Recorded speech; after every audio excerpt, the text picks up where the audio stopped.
Just gonna go down in here and just want to make them pop out a little bit. Just want to go over what he started.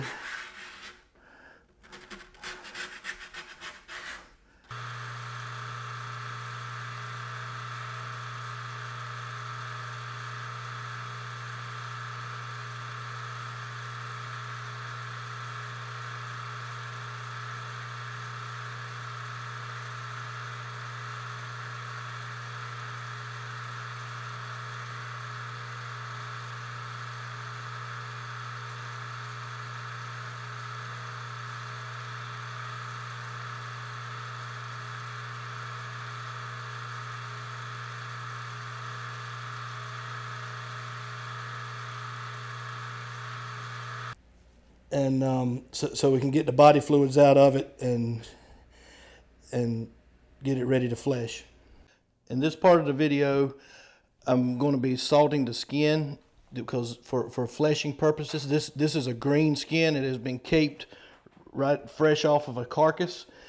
And when I'm actually fleshing on the machine, I want this membrane. If you can see this membrane, all this loose little pieces of red meat and membrane in here.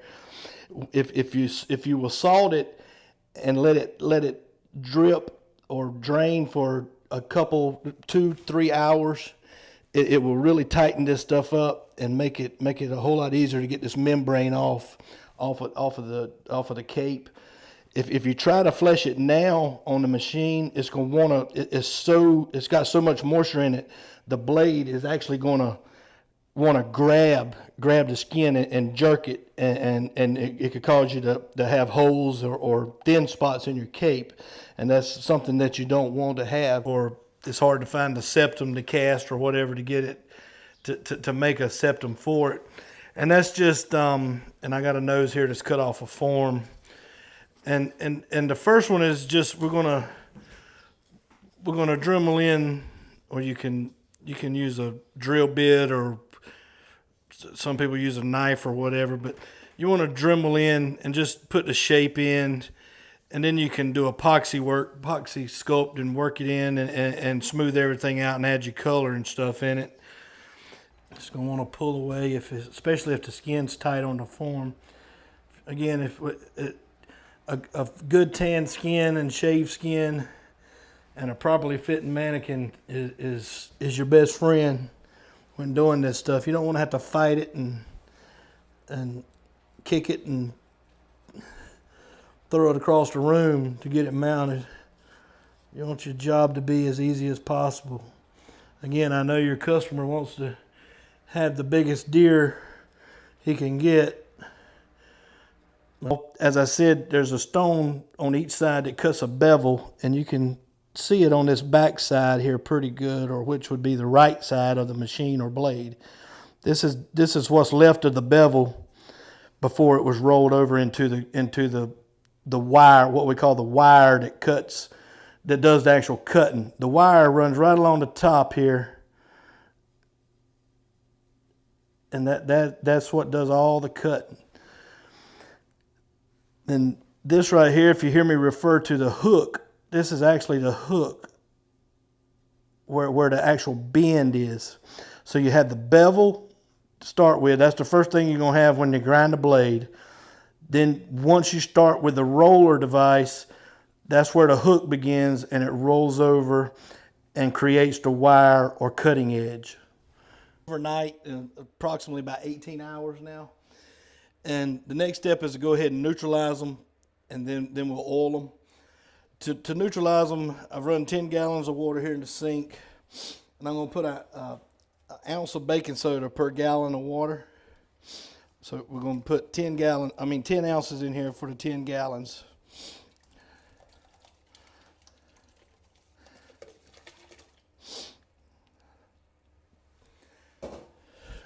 And then a half a pound of salt. Sit it down and just slide it over and just kind of work it down. You'll feel it almost lock right into place where you had them. So now you know you got them where you originally set them. And you can go ahead and put one screw in it to hold it.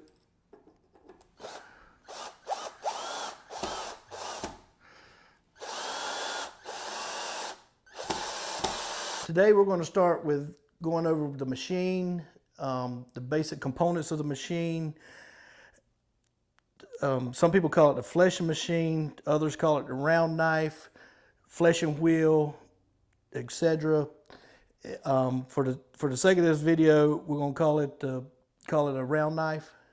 First off, safety. Safety is the most important thing about these machines because they can hurt you quickly.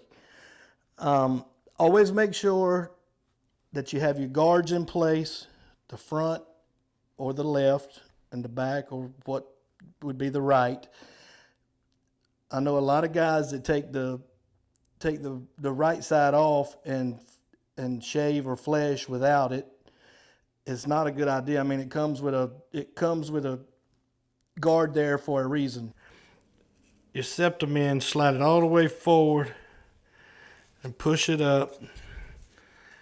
And then when you shine your flashlight through it like I did a while ago, but now it's inside the nose, you should have a good transparent nose to or septum that you could use for competition or for commercial, or or both if that's what you prefer to do.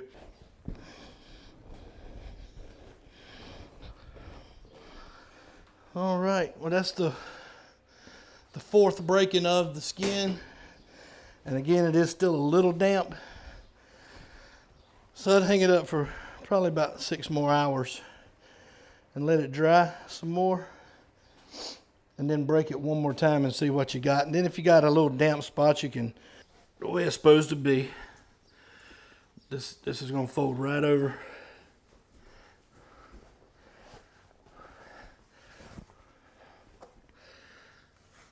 And I'll take a T-pin or whatever kind of pin, just something to hold this forehead in place, just so it's not slipping down on you. And I'm going to work as much back as I can with my hands. You don't want to pull a lot on the hair, but I mean, if everything tanned up right and the cape was handled properly before you got it, the hair should be tight at this point. So, all right, once you get to a certain point, if it gets tight, a little tight to get over, especially on an upright, this is a semi-sneak. Another question I'm often asked is exactly how do you set the guards and how do you know what position to have them in? And a rule of thumb is, for me, my rule of thumb is I like to use the bottom third to bottom half of the cutting surface. Just going to dip it in.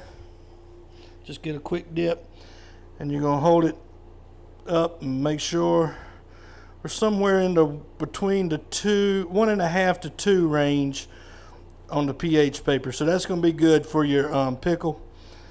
And so now the pickle is ready to add your skins to. This was cleaned the exact same way, and that way there's nothing. It's clean on the bottom side and the top side, all around the burrs. It's been trimmed up pretty much where it needs to go, and we'll talk about that a little bit, trimming to fit properly. But anyway, that's what you're going to have after you've done your cleaning part of your skull plate. All right, now that once you get to the point that you got your skull plate clean and everything, I go ahead and drill my holes for my screws. I use 4.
just want to get it where we can see what we got here, and we got it pretty well nicely shaped die. I'm gonna do a little work with it, shape it up a little bit. I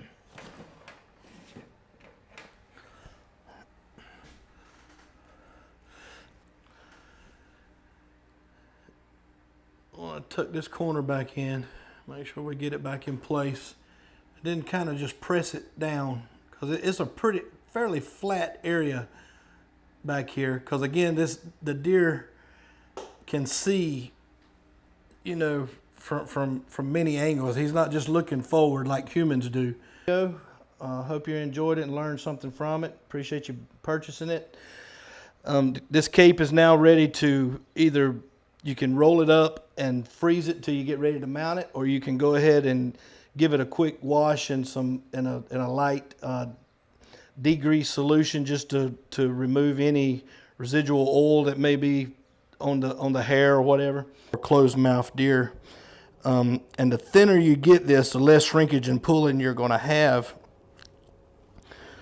once your deer starts the drying process. And then we're going to move around to the chin again. We went over this, but I'm going to show you again. This is still, it feels thick,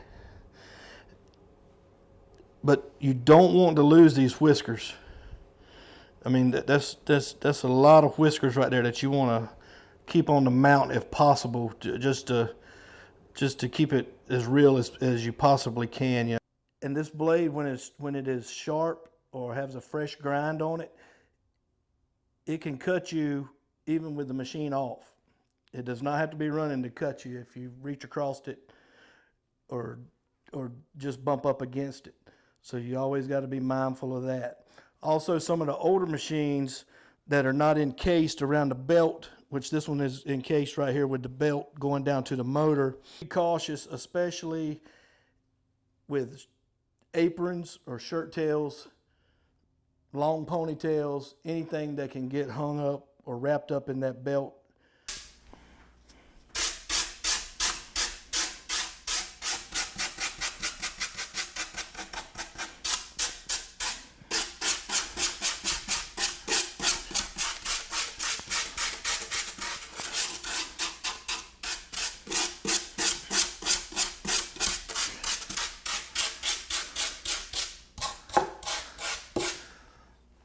Symmetrical,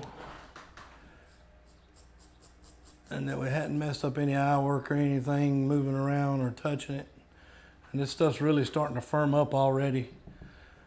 Because it's such thin skin.